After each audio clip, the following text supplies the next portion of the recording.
જય જિનેન્દ્ર બધાને સૌને અને વેલકમ ટુ શ્રી નવયુગ જૈન પ્રગતિ મંડળ's first of many your health your well-being sessions જે આપણે દર મહિને હવે રાખશું અને દર મહિને અલગ અલગ સ્પીકર્સ હશે અને અલગ અલગ ટોપિક હશે આપણા બધા sessions they are all recorded live on YouTube, so your presence is consent to share online. We'd like to welcome Dr. Jyoti and our sponsor Future Bricks. So a big thank you to both of you for being able to have today's session. Today's talk is on the second wave of COVID-19. આપણે જે COVID-19 ચાલે છે હમણાં global pandemic એનો second wave ઉપર આજે talk છે જે ડોક્ટર જ્યોતિ આપણને ડિલિવર કરશે. All the information given here in this session and any future sessions we may hold is general advice, and all participants should consult their own GP or other professionals in accordance with your personal situation. The organizers take no responsibility for consequences arising from your failure to seek independent advice for your situation. So please bear this in mind. આપણે બધાને general advice જ આપીએ છીએ. તમારે કોઈને પણ specific issues હોય તો તમે તમારા જીપી કે તમારા પ્રોફેશનલને તમે કન્સલ્ટ કરજો. અને specially for this COVID-19 talk જે પણ ગવર્મેન્ટની જીપીની જે ગાઈડલાઇન્સ હોય તે દર વખતે આપણે ફોલો કરવાની જરૂરત છે અને એ દર ફેરે ટાઈમ ટુ ટાઈમે ચેન્જ થયા કરે છે. તો you have to keep up to date and make sure you are taking the precautions and the guidance in line with the current regulations. Om Namo Arihantanam, Om Namo Siddhanam, Om Namo Ayariyanam, Om Namo Vajrayanam, Namo Loye Savasahunam, Eso Panchanamokaro, Sava Pavapanasano, Mangalanancha Savvesim, Padamam Havai Mangalam, Padamam Havai Mangalam. It's an immense pleasure to introduce our speaker for tonight, Dr. Jyoti Shah. She is a consultant urological surgeon at the University Hospitals of Derby and Burton NHS Foundation Trust, where she has a specialist interest in general urology, prostate cancer, innovative techniques, and teaching. Ms. Shah is a philanthropist and a passionate campaigner for health and well-being and equality within communities. Her pioneering and unprecedented campaign, Inspire Health, going into the local communities to bring about awareness of prostate cancer. With the support of Burton Albion Football Club and Burton Albion Community Trust, the campaign has been doing prostate cancer screening at various locations, including temples, football clubs. They've also been to the Jalaram Bapa Mandir and they've done a clinic there. Ms. Shah and her team have completed 36 clinics until today, and they've trained 3,000 patients and diagnosed 80 patients with cancer. Her work for fighting prostate cancer is 100% charitable work. And I must say, it's commendable. Mahatma Gandhi said, the best way to find yourself is to lose yourself in the service of others. And I think Ms. Shah swears by this, and it's evident by her commendable work. On the research side, she was the commissioning editor for the Annals and Bulletin of the Royal College of Surgeons of England from 2015 to 2018. She was the editor-in-chief of Medical Women from 2015 to 2017. And her major accolade with the editorship was to produce a souvenir edition of Medical Women that pulls together some of the brightest and the respected female doctors in the profession. Ms. Shah reviews for 12 international journals and has published extensively with 63 peer-reviewed publications in international journals, 9 book chapters, and has authored 4 books. She has graduated from the Charing Cross Hospital. She completed her postgraduate urological training in London before working as a locum urological surgeon at Kingston Hospital and St. George's Hospital. She was invited by the University of West Indies to teach students on current medical practices. She has various honors and various awards. And a few to note, she was recently honored with the Rotary International Paul Harris Fellowship in 2019. She Burton Male Hero of Heroes Award in 2018. NHS 70 Central Region Award in 2018. Clinical Excellence Awards Level 6 Burton Hospital in 2010, 2012, 2013, 2016, 2017, 2018, and the list just goes on. I think her passion for her work is really commendable and incredible. And more than anything, she's a part of our own mandal. And we really thank you for coming and enlightening us with your intelligence today. I'm going to start કે એક 55 વર્ષનો માણસ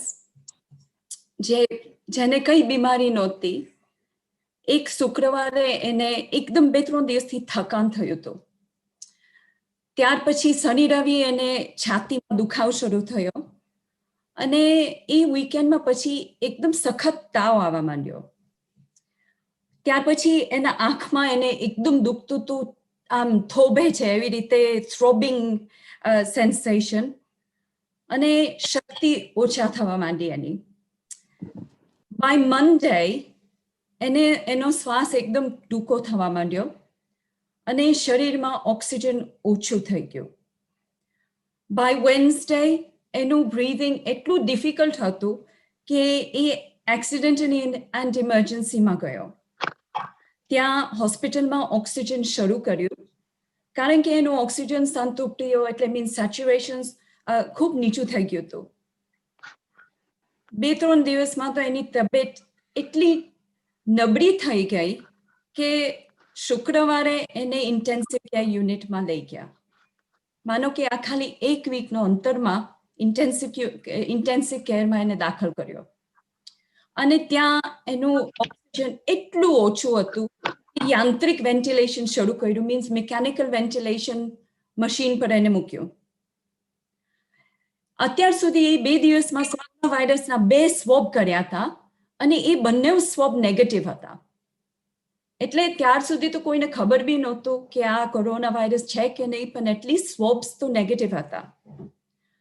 એ અંતરમાં તો કોઈ બી visitors allowed નહોતા, મુલાકાતીઓને હોસ્પિટલમાં આવવાની મંજૂરી નહોતી. એટલે એકલો હોસ્પિટલમાં બેઠો તો આવી રીતે મશીન ઉપર. આપણે બધા વિચાર કરીએ કે આપણા કોઈ ઓળખીતા, આપણા કોઈ સગાવાલા હોસ્પિટલમાં આવી રીતે હોય તો એટલીસ્ટ આપણે બેસીને હાથ પકડીએ, નૌકાર મંત્ર ગણીએ, શાંતિ બોલીએ, પણ એ બિચારો એકલો હતો. અને એના ધર્મપત્ની અને 17 વર્ષનો છોકરો બી એને મળવા નહીં આવી શક્યા કારણ કે એ સમયે પછી એ લોકોને ક્વોરન્ટીનમાં મૂક્યા જસ્ટ ઇન કેસ કે આ કોરોના વાયરસ કદાચ હોય. અને પછી એક વખત જ્યારે મશીન પર હતું ને એટલે અંદર એના મોઢામાં ફેફસામાં ટ્યુબ મૂકી એમાંથી એનું બધું થૂક કાઢ્યું અને ત્યાર પછી ખબર પડી કે હકીકતમાં આ કોરોના વાયરસ જ છે. ઇવન મશીન ઉપર 3 દિવસ અમારી હોસ્પિટલમાં એને રાખ્યો અને એના કિડનીઝ નાકામ થવા માંડ્યા, એને લંગ્સ તો સાવ નાકામ હતા જ ઓલરેડી, એને લિવર ફેલિયર થવા માંડ્યો. એટલે પછી એને ગ્લેનફિલ્ડ હોસ્પિટલમાં ટ્રાન્સફર કર્યા. ગ્લેનફિલ્ડ હોસ્પિટલમાં એક એવું ફેફસાનું સ્પેશિયલ સગવડ છે જે આ કન્ટ્રીમાં ખાલી 3 જ હોસ્પિટલમાં છે. 3 વીક એ મશીન પર એને રાખ્યો અને એ બિચારો ત્યાં મરી ગયો. 17 કિલોગ્રામ વજન ઓછું થઈ ગયું હતું એનું. એમ બી એની કઈ મોટી ઝાઝી તબિયત નહોતી, પણ 17 કિલોગ્રામ કોને કહેવાય? પણ એનો ઓક્સિજન સાવ બધા ચામડીમાં ફેલાઈ એકદમ ફૂલી ગયો હતો કે આપણે એને જોઈએ ને તો એને ઓળખી બી નહીં શકીએ. 3 વીક પછી એ બિચારો મરી ગયો અને આ કન્ટ્રીનો ફર્સ્ટ ડોક્ટર જે કોરોના વાયરસમાંથી એને કોરોના વાયરસના કારણે જે મરી ગયો. So he was the first doctor in this country to die from coronavirus. He wasn't just the first doctor. He was my friend. He was my colleague. અમે આજે 12 વર્ષથી સાથે કામ કર્યું છે અને એની ખોટ હજી બી હું જ્યારે હોસ્પિટલમાં ઓપરેશન કરવા જાઉં મને રોજ યાદ આવે because every week અમે બંને જણા સેમ ટાઈમે અમારા ઓપરેશન્સ હતા. અને મરી તો ગયો પણ છેલ્લે એના વાઈફ અને એનો છોકરો બી એને જોવા ના પામ્યા. કોરોના વાયરસના કારણે કારણ કે પહેલા તો ખબર નહોતી કે એ જ રોગ હતો એને, એટલે અમારા ઇન્ટેન્સિવ કેર યુનિટના 6 સ્ટાફ બી કોરોના વાયરસથી બીમાર પડી ગયા. એ અમને ખબર નહોતી. બીજી એક સ્ટોરી છે, આ લાસ્ટ વીકની જ વાત છે. મારા એક ઓપરેશન માટે એક માણસ આવ્યો અને લિસ્ટમાં હતો, પણ સવારે એને ફોન કર્યો કે એને ઓપરેશન કેન્સલ કરવું હતું. તો મારી સેક્રેટરી એને પૂછ્યું કે શાને માટે ઓપરેશન કેન્સલ કરે છે. તો એ કહે કે મારો છોકરો યુનિવર્સિટીમાં છે અને એ ગાયબ થઈ ગયો છે, એટલે પોલીસ એને શોધે છે અત્યારે, બીકોઝ એ સુઇસાઇડ નોટ મૂકી ગયો છે એના ઘરમાં, એના રૂમમાં યુનિવર્સિટીમાં. તો ઓફકોર્સ એનું ઓપરેશન તો ઇમ્પોર્ટન્ટ કંઈ ના કહેવાય. એનીવે એકાદ વીકનું ટાઈમ પાસ થયો પછી માણસ મને ક્લિનિકમાં મળવા આવ્યો. તો મેં બધું એને પૂછ્યું કે શું થયું, તારો છોકરો ઓલરાઈટ છે? તો એટલો રડી પડ્યો બિચારો. એનો છોકરો એ યુનિવર્સિટીના 3rd યરમાં હતો. એનું ફર્સ્ટ ક્લાસ ડિગ્રીનું પ્રિડિક્શન હતું. અને એ કહે કે પોલીસે એની બોડી પાણીમાંથી કાઢી કારણ કે એ બ્રિજમાંથી કૂદ્યો.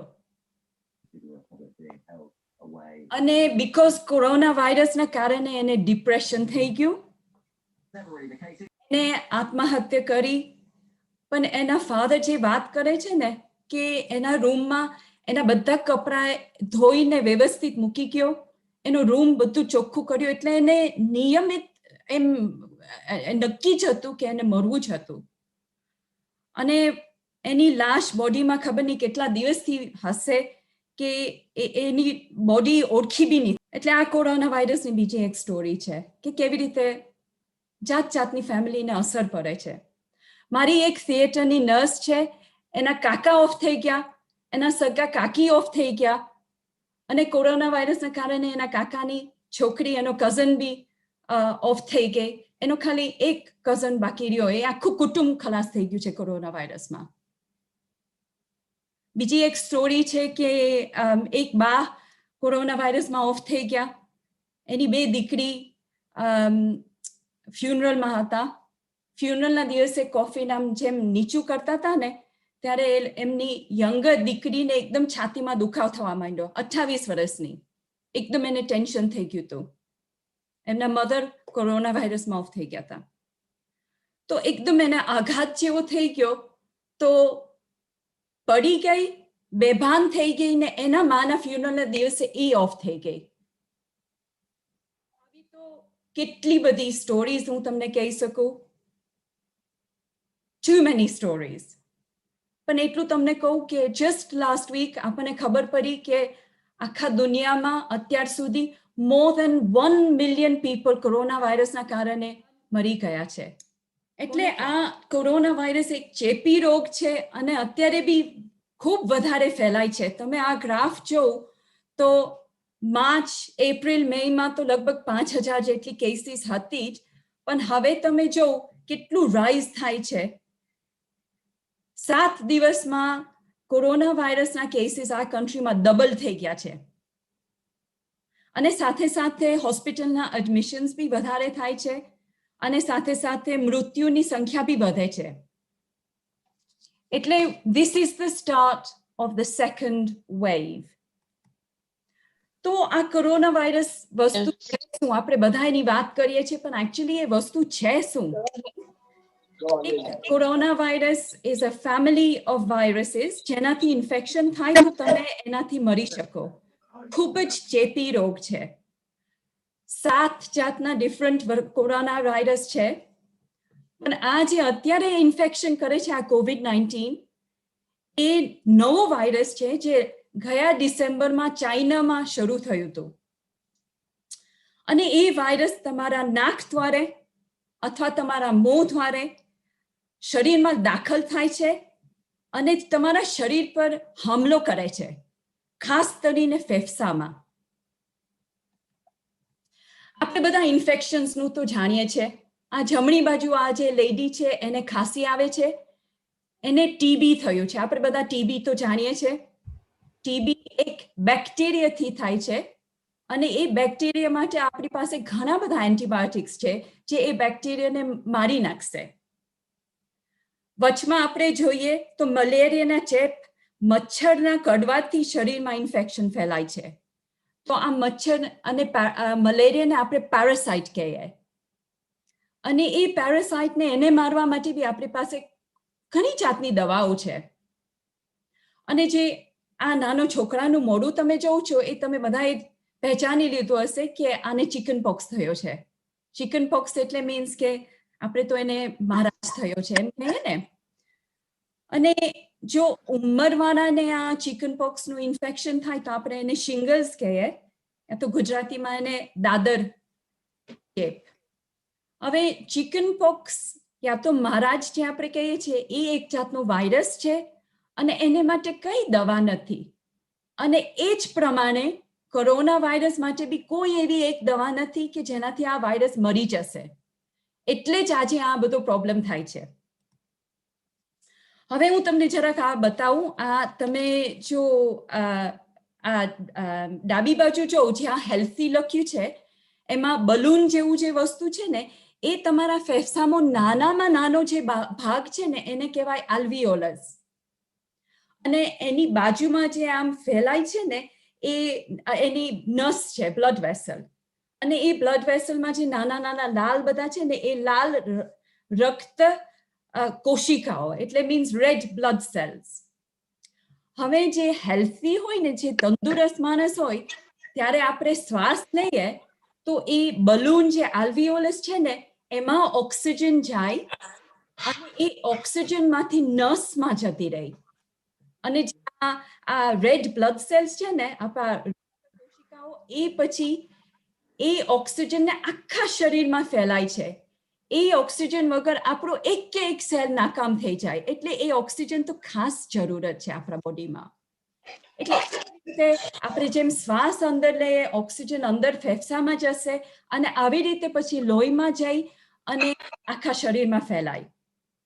હવે તમે આ જમણી બાજુ જોશો ને જ્યાં લખ્યું છે સિવિયર, એ બલૂન જે છે ને એ આલ્વિયોલસ, એ કોરોના વાયરસનું એને ઇન્ફેક્શન છે. હવે તમે જોશો તો એમાં બધું આ પીરું પીરું પરુ જેવું ભર્યું છે. એટલે હવે એમાં ઓક્સિજન કેવી રીતે જાય?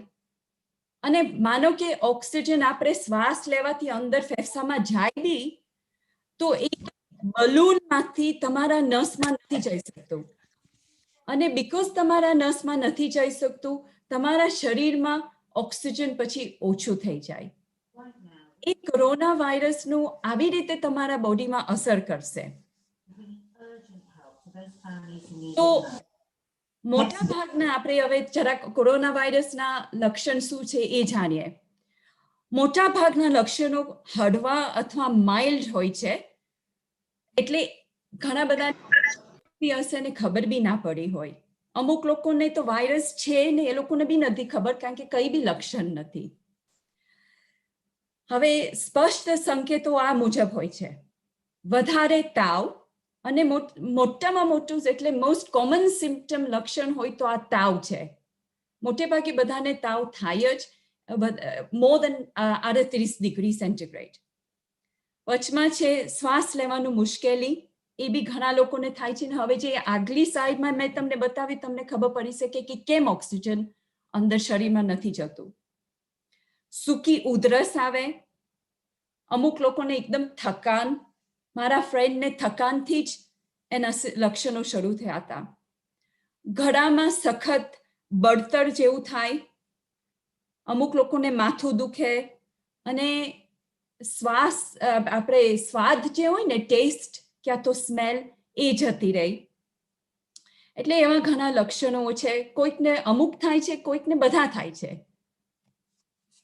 હવે પ્રોબ્લેમ શું થાય છે કે આ અમુક લક્ષણો જે મેં તમને કીધું એ ઘણા કોમન છે.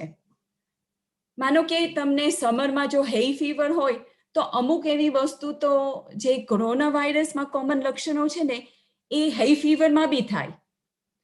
અને હવે પ્રોબ્લેમ શું થવાનો છે કે ફ્લૂની સિઝન ચાલુ થઈ ગઈ છે.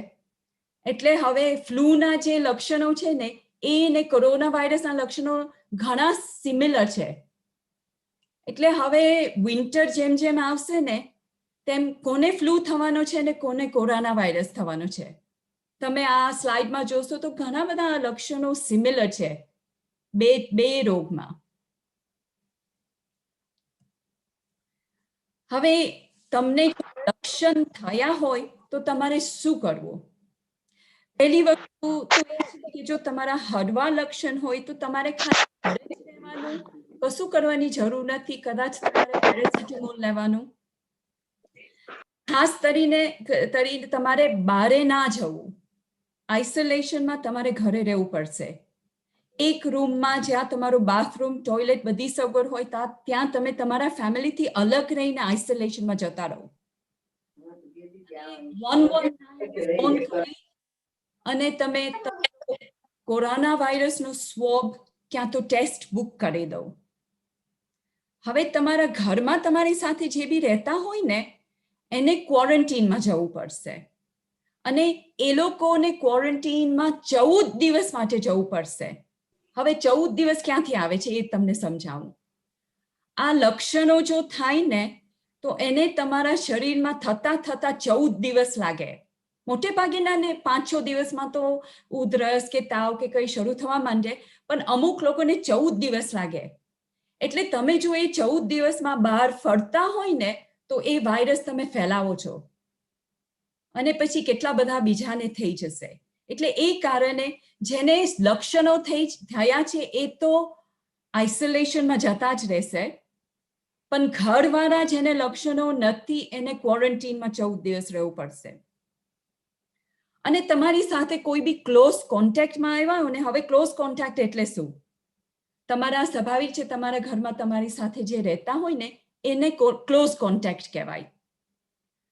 તમે કોઈની નજીક ગયા હોય અને માસ્ક ના પહેરો ને 1 મીટરનો ખાલી અંતર હોય તો એ ક્લોઝ કોન્ટેક્ટ કહેવાય. ક્યાં તો પછી તમે કોઈની સાથે નજીક 15 મિનિટ માટે ક્યાં તો 15 મિનિટથી વધારે ઊભા રહ્યા હોય, બેઠા હોય અને લેસ ધેન 2 મીટર્સ નો અંતર હોય તો એ બી ક્લોઝ કોન્ટેક્ટ કહેવાય. અને એ 2 દિવસ અગાડીના. એટલે એ લોકોને બી ક્વોરન્ટીનમાં જવું પડશે. અને જ્યાં સુધી સ્વોબનું રિઝલ્ટ આવે ત્યાં સુધી આ બધું અલગ તમારે બધાએ રહેવું પડે. અને મીનવાઇલ જો તમારો ટેસ્ટ પોઝિટિવ આવશે, એ હવે આ નવું જે ટ્રેક એન્ડ ટ્રેસ સિસ્ટમ ચાલુ થયું છે એ લોકો તમને કોન્ટેક્ટ કરશે અને બીજા બધાના નામ લઈ લેશે. અને સ્વાભાવિક છે કે જેને ગંભીર એટલે એકદમ સિવિયર લક્ષણો થયા હોય ને એને તો તરત જ એક્સિડન્ટ અને ઇમરજન્સીમાં જવું જોઈએ. કારણ કે ઓક્સિજન જો ઓછું થઈ જાય ને જો શરીરમાં ઓછું જ રહેશે તો ધીમે ધીમે તમારા બીજા બધા ઓર્ગન્સ નાકામ થવા માંડશે. હવે આ બધા ઘણા નવા શબ્દ તમને કીધા છે એટલે એ જરાક તમને સમજાવું અને એમાં ફરક શું છે એ તમને સમજાવું. આઇસોલેશન એટલે શું? આઇસોલેશન એટલે જેને લક્ષણો થયા હોય એને બધાથી અલગ રહેવાનું. ક્વોરન્ટીન મીન્સ કે જેને એક્સપોઝર થયું હોય, જે કોઈના આસપાસમાં હોય, જે બીજાને ઇન્ફેક્શન થયું હોય ને તમે ક્લોઝ કોન્ટેક્ટ છો, સાથે રહેતા હોય, તમારા કોઈ દોસ્તા સાથે તમે જમવા ગયા હોય, એને થયું હોય તો તમારે ક્વોરન્ટીનમાં જવું પડે. ક્વોરન્ટીન મીન્સ કે તમે બી બહાર ના જઈ શકો, શોપિંગ કંઈ બી તમે નહીં કરી શકો, જીમમાં વગેરે, ઘરે જ રહેવું પડે.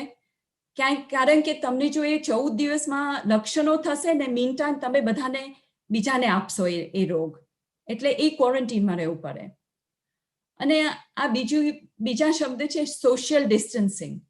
સોશિયલ ડિસ્ટન્સિંગ એટલે મીન્સ કે બીજાથી તમે દૂર રહો, ડિસ્ટન્સ રાખો, તમારા અંતરમાં 2 મીટરનો ડિસ્ટન્સ રાખો, એ સોશિયલ ડિસ્ટન્સિંગ કહેવાય.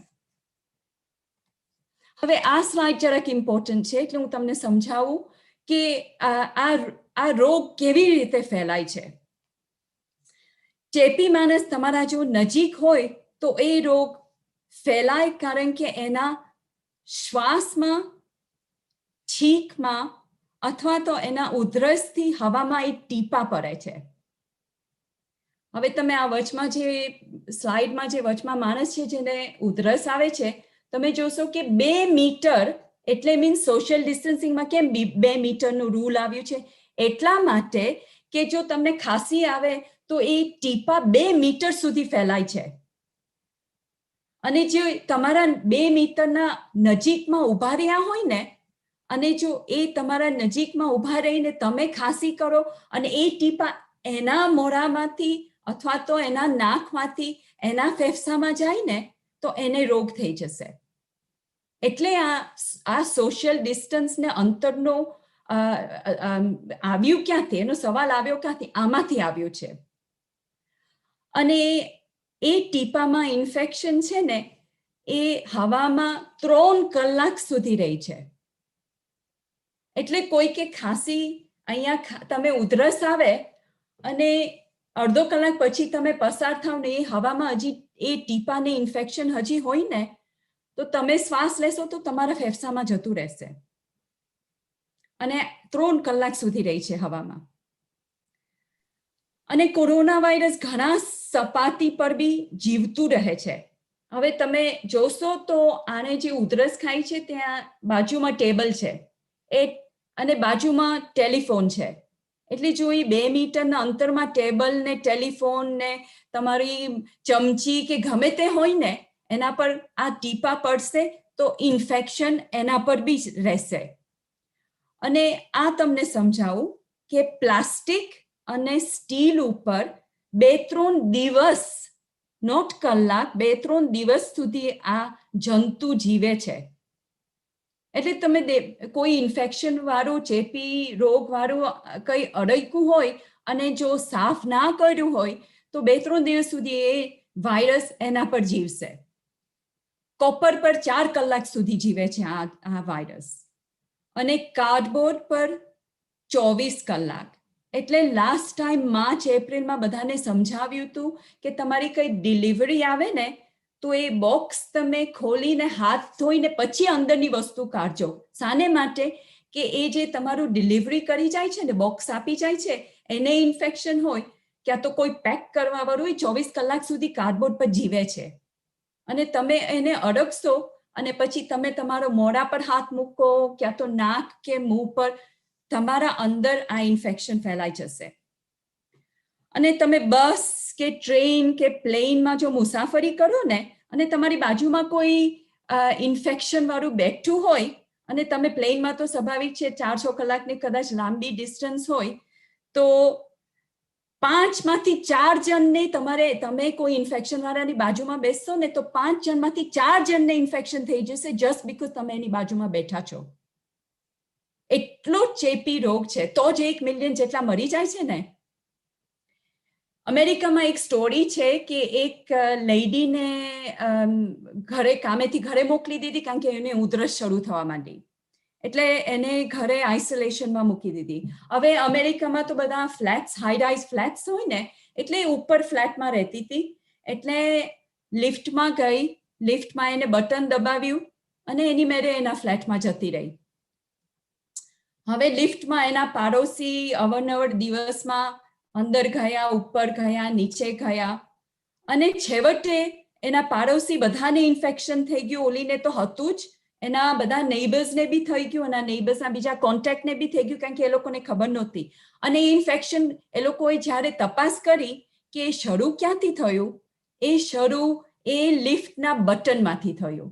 જે ફર્સ્ટ એ લેડી ઉપર એના રૂમમાં જતી હતી ને, એના ફ્લેટમાં, એને બટન દબાવ્યું ને ત્યાર પછી જે લોકોએ બટન દબાવ્યું અને પછી મોઢા પર હાથ મૂક્યો, આમ કર્યું, તેમ કર્યું, એ લોકોને 71 જણને ઇન્ફેક્શન થઈ ગયું એક જણના કારણે. 71 people became infected because of one person. હવે ઘણા કારણ છે જેથી COVID-19 ની જોખમ ખૂબ વધે છે. મેઇન તો ઉંમર છે. 70 વર્ષથી વધારે ઉંમરવાળાને ઘણો રિસ્ક છે. એટલે એમ કહેવામાં આવ્યું છે કે અનલેસ એન્ડ અન્ટિલ કઈ ઇમરજન્સી હોય ને ખાસ કામ હોય, ક્યાં તો કદાચ ડોક્ટરને ત્યાં જવાનું હોય, એપોઇન્ટમેન્ટ હોય, તો જ તમે ઘરેથી બહાર નીકળો. નહીં તો પછી ઘરમાંથી બહાર નીકળવાની જરૂરત નથી, કારણ કે તમને આવી રીતે ઇન્ફેક્શન ફેલાય છે અને તમને જો થઈ જશે ને તો તમે બીમાર પડશો. અને તમને ઉંમરવાળા જો બીમાર પડશે ને તો એ લોકોને યંગ પીપલ કરતા વધારે અસર થાય, લક્ષણો વધારે થાય છે અને વધારે ગંભીર બી થાય છે. એટલે એ ધ્યાન રાખજો. આપણા એશિયન્સ લોકોને ઇન્ફેક્શનની રિસ્ક વધારે છે, એ તો આપણે બધા જાણીએ છીએ. In fact 1.5 times more than our white counterparts. એટલે એ તો આપણે બધા જાણીએ છીએ. બ્લેક એશિયન માઇનોરિટીને તો ઇન્ફેક્શનનું રિસ્ક વધુ છે.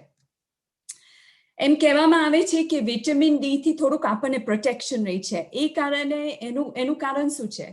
હવે વિટામિન ડી તડકાથી થાય, આપણા ચામડીના કલરના કારણે આપણે સ્વાભાવિક વિટામિન ડી એમ બી આપણા શરીરમાં ઓછું હોય છે. એટલે અમુક એવું સ્ટડીઝ થયા છે કે વિટામિન ડી જો આપણે લઈએ તો થોડુંક પ્રોટેક્શન રહી છે. હવે 100% પ્રોટેક્શન એમાંથી છે કે નહીં એ આપણે નથી હજી જાણતા, પણ એક વસ્તુ હું તમને કહું, રોજની એક વિટામિન ડી ની ગોળી લેવાથી તમને કંઈ નુકસાન નથી થવાનું, પણ કંઈક એનો પ્રોટેક્શન રહેશે. હવે જેને હાઈ બ્લડ પ્રેશર છે, ડાયાબિટીસ છે, હાર્ટ ડિઝીઝ, ભલે એ હાર્ટ ફેલિયર કે હાર્ટ એટેક, એ લોકોને બી આ કોરોના વાયરસનું રિસ્ક જોખમ વધારે છે. અને ખૂબ ગંભીર પ્રમાણમાં શરીરનું વધારે પડતું વજન હોય, મીન્સ કે ઓબેસિટી, એ લોકોને બી ખૂબ વધારે રિસ્ક હોય છે. અને જે લોકો હેલ્થ કેરમાં કામ કરતા હોય, ગમે તે, ભલે એ પછી હોસ્પિટલના ક્લીનર હોય, પોર્ટર્સ હોય કે નર્સ હોય કે ડોક્ટર હોય, પણ તમે જો હેલ્થ કેરમાં કામ કરતા હોય ક્યાં તો નર્સિંગ હોમમાં કામ કરતા હોય, એ લોકોની રિસ્ક બી ઘણી વધારે છે. અને અત્યાર સુધી આખા દુનિયામાં more than 7,000 healthcare workers આ રોગમાંથી મરી ગયા છે. હવે આપણે બધા અમુક બાબતનું ધ્યાન રાખીએ તે જરૂરી છે. બને ત્યાં સુધી તમે જો ઘરે કામ કરી શકો તો ઘરથી જ કામ કરજો. તમે ઘરમાં દાખલ થાવ, બહારેથી આવો એટલે તમે હાથ ધો ઓછામાં ઓછું 20 સેકન્ડ સુધી. હવે આપણે મોટે ભાગે હાથ ધોઈએ છે ને તો આમ હથેળી સાથે રાખીને ધોઈએ છે, પણ એકચ્યુઅલી આપણે આમ બી ધોવાનું, પાછળથી બી ધોવાનું, આવી રીતે આમ બી ધોવાનું અને અંગૂઠો બી ધોવાનો. એટલે 20 સેકન્ડ સુધી આખો હાથ, નહીં કે સિર્ફ હથેળી પર.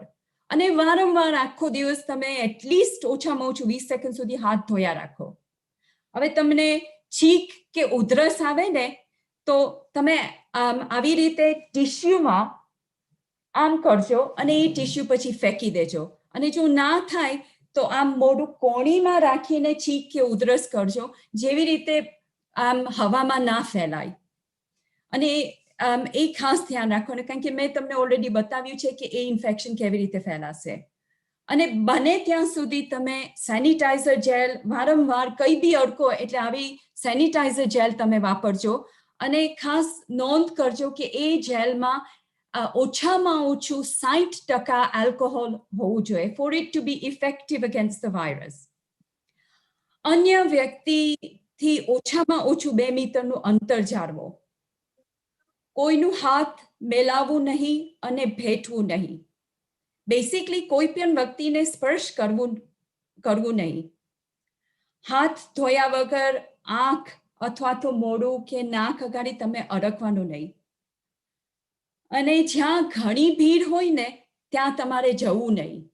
મીન્સ કે દુકાનમાં કે એ બી તમે જાઓ ને તો ધ્યાન રાખો કે ઓછી ભીડ હોય તે સમયે તમે શોપિંગ કરવા. જો જવું જ પડે તો ત્યારે તમે જજો. જ્યાં બધાના હાથ અડકતા હોય ને એ સપાટીને વારંવાર તમે સાફ કરજો. હવે હું રોજે છે ને અમારી લાઇટ સ્વિચ છે, અમારા દરવાજાના હેન્ડલ છે, એ બધું રોજ ઓલા ડિસઇન્ફેક્ટન્ટ વાઇપથી હું લૂછું છું. કારણ કે ઓલરેડી તમે જોયું કે સ્ટીલ છે કે પ્લાસ્ટિક પર આ વાયરસ જીવતું રહે છે. ટ્રેનમાં બને ત્યાં સુધી તમારે નહીં જવું, એસ્પેશિયલી જો તમે ઉંમરવાળા હોય તો.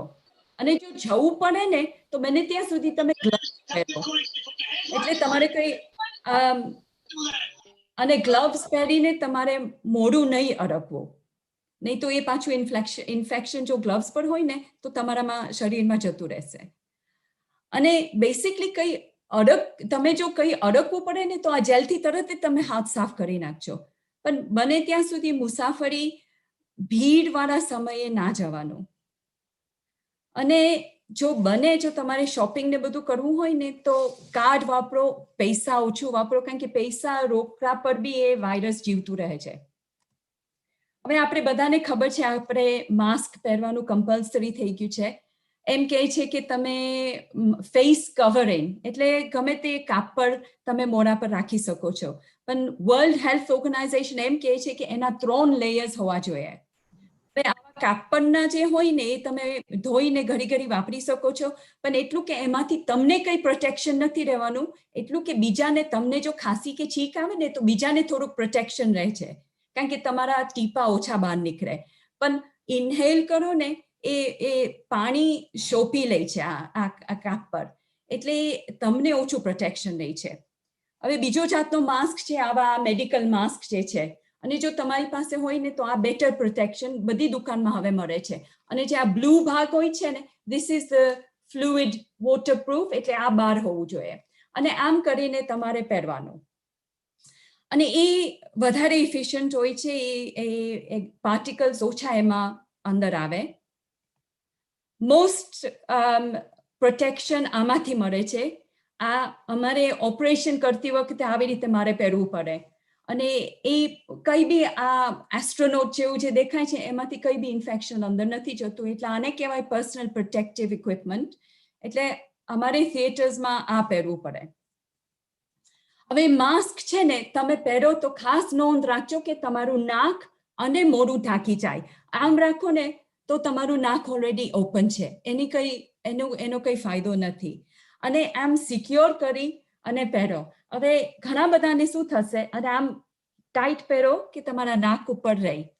હવે મારા જેવા જે ચશ્મા પહેરે ને, ઘણી વખત શું થશે કે ચશ્મા પર સ્ટીમ આવે, તો એની એક હું તમને ઉપાય આપું. આમ તમે એક ગાંઠ જો વાળો ને સાઈડ ઉપર, ક્યાં તો પછી આમ ટ્વિસ્ટ કરીને જો પહેરો ને તો એ આવી રીતે એક જ ટ્વિસ્ટ કરવાનું, ક્યાં તો પછી આવી રીતે ગાંઠ મારવાની, તો અને આમ નાક ઉપર ટાઈટ પિંચ કરવાનું, તો તમારી સ્ટીમ ઓછી થઈ જશે. હવે ઘણા લોકો પૂછે છે કે હું ટ્રાવેલ કરી શકું કે નહીં. એક વસ્તુ ખરું કે તમે જો મુસાફરીમાં જશો ને તો તમને ઇન્ફેક્શનનું વધારે ભય રહેશે. અને તમને જો ઇન્ફેક્શન હોય ને, તમે જાણો છો કે નહીં, તમે એને સ્પ્રેડ કરી શકો, તમે ફેલાવશો અને એ કારણે બીજા બી બીમાર પડશે. એ કર્મ તમારા માથે. એટલે બેસ્ટ થિંગ છે કે તમારે જો કેથે જવું ના હોય તો તમે ઘરે જ રહો, at least you are safe.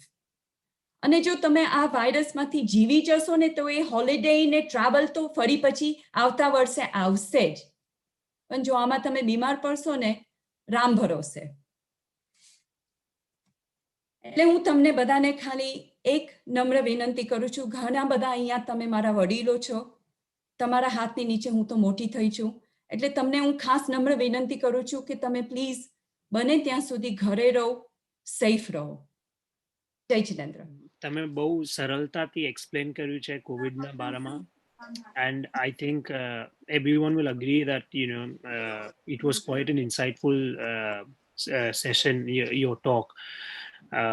So now we'll invite the sponsors, and after that we will be taking the question and answers. FutureBricks Priyal, you can share your screen. आप सब जानते हैं कि 2008 क्राइसिस के बाद बैंक्स बहुत रिलक्टेंट हो गए to fund small time developers, because of which there has been a gap between the supply and the demand, and which has also increased. And जहाँ तक investments की बात है, you and I are retail investors. We either have savings account, जो हम सब जानते हैं doesn't give giant good returns, while the inflation is at 1.39%, or we have shares which is very volatile. Now this is where FutureBricks comes into the picture. FutureBricks एक market-based platform है for small and medium-sized developers जो finance, and at the same time हम exclusive industry of property investments चाहते हैं कि सबके लिए accessible हो, because anyone can invest as little as £500 and receive up to 8 to 10% interest per annum. We are also under the FCA umbrella. Talking about our lending criteria, our lending criteria is very strict. So when a developer comes to FutureBricks, our underwriting team looks into a key criteria, which are first, first charge, which is मतलब अगर developer पैसे नहीं दे पाया या project बंद हो गया बीच में, तो we as FutureBricks can enforce security on their property and investors को वापस हम उनका पैसे करेंगे. फर्स्ट चार्ज के साथ हम डेवलपर से पर्सनल गारंटी भी लेते हैं. दूसरा, हमारा loan to value is capped at 65%. मतलब जितना बोरोर को पैसे चाहिए फॉर द प्रोजेक्ट, हम उन्हें सिर्फ 65% तक ही देते हैं, एक बफर मार्जिन रखने के लिए. नेक्स्ट, डेवलपर का एक्सपीरियंस इज वेरी इंपॉर्टेंट. सारे उनके पास प्रोजेक्ट्स, उनका सारा काम, उनका ट्रैक रिकॉर्ड हम लोग सब कुछ कंसिडरेशन में लेते हैं. एंड लास्टली द एग्जिट, कि डेवलपर वापस कैसे मनी वापस करेगा. Once he qualifies all these criteria, then our team involves independent surveyors जो greater detail में due diligence करते हैं. And finally, if it all stacks up, the project हम फिर project को platform पे launch करते हैं. So till date, we have a track record of 2.8 million pounds and across 16 projects, and we've given 4 successful exits. Currently, हमारा active lender base is 1000 plus. और हम बहुत जल्द IF ISA लॉन्च करने वाले हैं, which is the Innovative Finance Individual Savings Account, जहां आप सेम 8 to 10% इंटरेस्ट रिसीव कर सकते हैं, इन्वेस्ट कर सकते हैं, दैट टू टैक्स फ्री. आप अपने पेंशन फंड्स से भी इन्वेस्ट कर सकते हैं. हेंस FutureBricks एक सिक्योर्ड इन्वेस्टमेंट प्रोवाइड करते हैं, जिनमें हम लोग के पास फर्स्ट चार्ज होता है एंड सारे प्रोजेक्ट्स एसेट बैक्ड होते हैं. We have quite a few investors from your mandal जिन्हें monthly interest भी मिल रहा है on their investment with FutureBricks, like Girish ji. So आपको और भी कुछ information जानना हो FutureBricks के बारे में, some projects, anything in detail, you can always take my contact details from Girish ji, or I'll be more than happy to assist you further.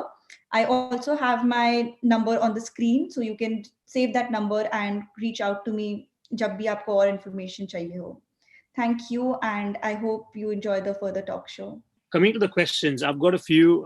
The others can continue to put them on the chat.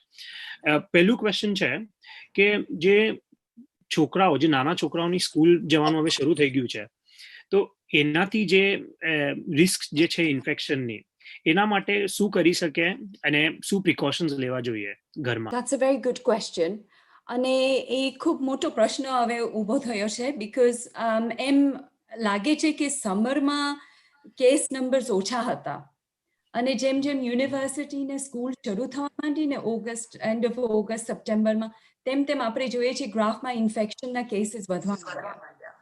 Luckily ઘણા છોકરાઓને, મોટે ભાગેના છોકરાઓને કંઈ લક્ષણ નથી હોતું. હવે એ precautions આપણે શું લઈએ? Just all precautions that I have already talked about. ઘડી ઘડી હાથ ધોવાનું, છોકરાઓ કેરી કરશે, અને that is the risk.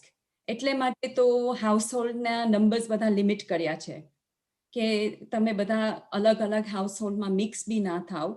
હવે નેક્સ્ટ વીકથી સોમવારે અનાઉન્સમેન્ટ કરવાના છે ગવર્મેન્ટ.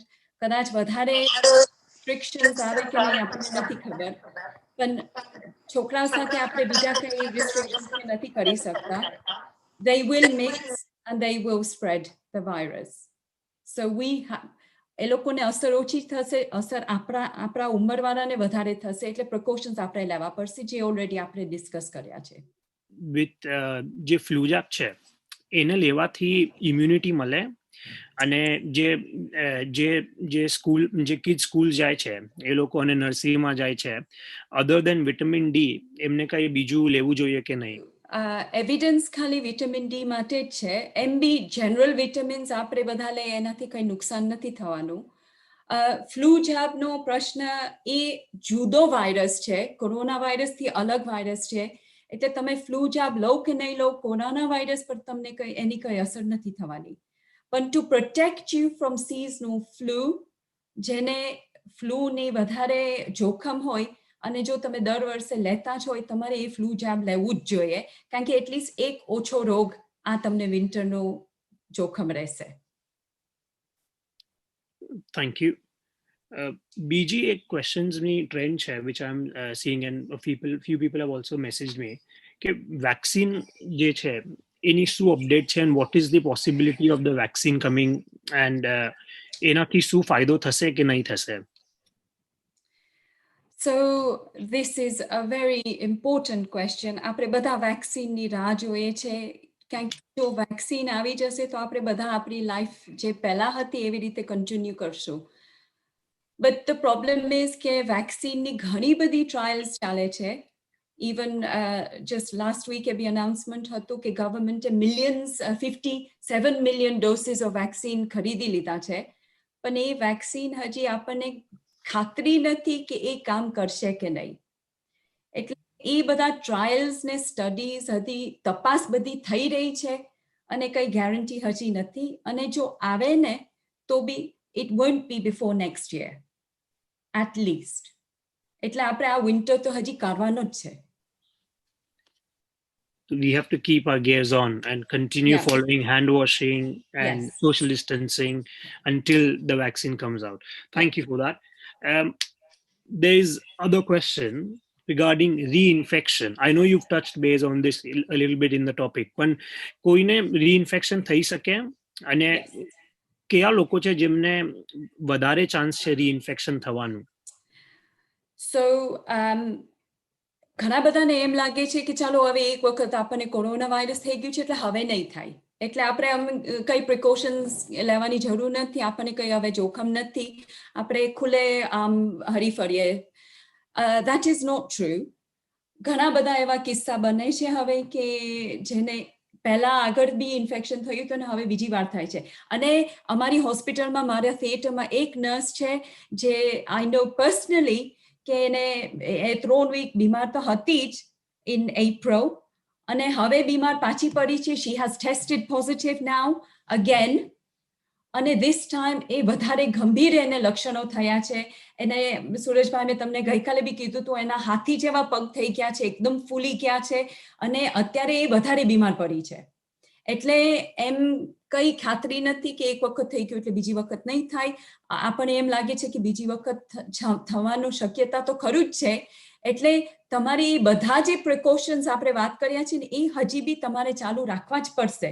પર્ટિક્યુલરલી જો તમને કઈ બીજી બીમારી હોય ક્યાં તો તમે ઉંમરવાળા હોય તો તમારે એ બધા પ્રિકોશન્સ લેવા જ પડશે. Someone has mentioned about the transplant. So they have heard that, COVID attacks a lot of organs. So multi-organ je failure થાય છે COVID ના લીધે. Do you think એના લીધે the organ transplant will be, in demand now? Organ transplantation was very limited during COVID. કારણ કે મોટે ભાગેના surgery ઓછા થઈ ગયા હતા. અને આજે જ આપણે ન્યૂઝમાં સાંભળ્યું છે કે how big the NHS waiting list is now. અને લોકો વર્ષો સુધી રાહ જોઈ છે એના ઓપરેશન માટે. This is the worst ever since 2008 NHS માં. હવે organ transplant જો તમને it depends કે ઇન્ફેક્શન કયા હદ સુધી તમને થયું હોય ને કેટલું નુકસાન થયું હોય. કારણ કે તમારી ઇમ્યુન સિસ્ટમ જો ઓછી થઈ ગઈ હોય ને તો અને એમાં તમને ઓર્ગન ટ્રાન્સપ્લાન્ટ કરે તો એ ઓર્ગન રિજેક્ટ થઈ જશે. એટલે એના ઘણા કન્સિડરેશન્સ રાખવા પડે before we think about organ transplant. Okay, thank you for that. And for people who go for regular walks, let's say 70 and above જે એજના છે એ લોકો અગર વોક પર જાય છે, they are taking their precautions, and let's say it's a couple who's going every day. Is it safe for them to go for walks? And about exercise and what do you say, COVID-19? So walk ને exercise લેવાનું તો ખૂબ જ important છે. તમારા general તંદુરસ્તી માટે બી તમારે વોક ને ફ્રેશ એર તો એમ બી આપણા માટે સારી છે. આપણા મેન્ટલ હેલ્થ માટે બી સારું છે આપણે વોક લેવા જઈએ તો. એટલે વોક તમે જરૂરથી લેજો, પણ એટલું ધ્યાન રાખજો કે તમે સોશિયલ ડિસ્ટન્સિંગ રાખો. બીજા કોઈ માણસ તમારા નજીક ના આવે અને તમે માસ્ક તો સાથે રાખજો જ. મારું હેન્ડ સેનિટાઈઝર સાથે લઈ જજો. અને બેસિકલી કોઈ તમને મળે ને કોઈ સાથે તમારે વોકમાં વાત કરવું હોય તો 2 મીટરનું અંતર તો તમે રાખજો જ. પર્ટિક્યુલરલી જો તમારી 70 વર્ષની ઉંમરની વધારેની ઉંમર હોય તો. કારણ કે તમને એ ઇન્ફેક્શન પકડવાનું જોખમ તો ખરું, પણ એટ ધ સેમ ટાઈમ તમારે વોક લેવાની બી જરૂર છે. It's very important. So there are a lot of people now, for such a long time, people have been home. Some people have been alone. એકલા પણ રહે છે ને લોકડાઉન થયો એના પછી લિમિટેડ મૂવમેન્ટ છે, સો એ મેન્ટલ હેલ્થ પણ ઇમ્પેક્ટ કરે છે. Now in these times, how do we say, especially elderly people, how do we tell them to keep motivated? What must be done, or what is your advice on that aspect? Mental health અત્યારે એના પર ઘણું spotlight આવી ગયું છે. બધાના jobs જાય છે, કેટલી બધી રિડન્ડન્સીસ છે, આઇસોલેશન થઈ ગયું છે લોકોને. એટલે actually we are all noticing an increase in suicide. હવે વડીલો છે એકલા પડી ગયા છે, એના માટે તમે બધું જે આ પ્રવૃત્તિ કરો છો ને, I think this is so crucial and so important. આવી રીતે આપણો સમાજ અને વડીલો બધા કનેક્ટ રહી છે અને એકલાપણ ઓછું થઈ ગયું છે. હવે for example I talk about મારા સાસુ સસરા એ લોકો આજે માર્ચમાંથી ઘરે છે, ઘરમાંથી બહાર નથી નીકળ્યા સિવાય just to go for a walk. નથી દુકાનમાં ગયા, નથી મંદિરે ગયા. What do we do? બધા ફોન રેગ્યુલરલી કરીએ અમે. Every week we have a Solanki family Zoom meeting. 1-2 કલાક સુધી આખી અમારી ફેમિલી એકબીજા સાથે ચર્ચા કરીએ. આવી રીતે સત્સંગમાં જોડાઈ અને અમે બધા અવરનવર ફોન કરીએ. મળવા જઈએ તો ત્યાં ઘરમાં તો નથી જતા, પણ વાડામાંથી ઊભા રહીને આવી રીતે ઇન્ટરેક્શન કરીએ, શોપિંગ કરી આવીએ. એટલે there are ways, અને આપણા બધાની ફરજ બને છે, all of us who are able and young, આપણી બધાની ફરજ બને છે કે આપણા બધા જે વડીલો છે આપણે આજુબાજુના, એમનું ધ્યાન રાખવાનું. But it is very important, mental health. Thank you. I'm just cautious of time. It's 9:30 already. Just one more question. Can I ask, Suraj, if you have no other question? Just yeah. Go on first. First you go on.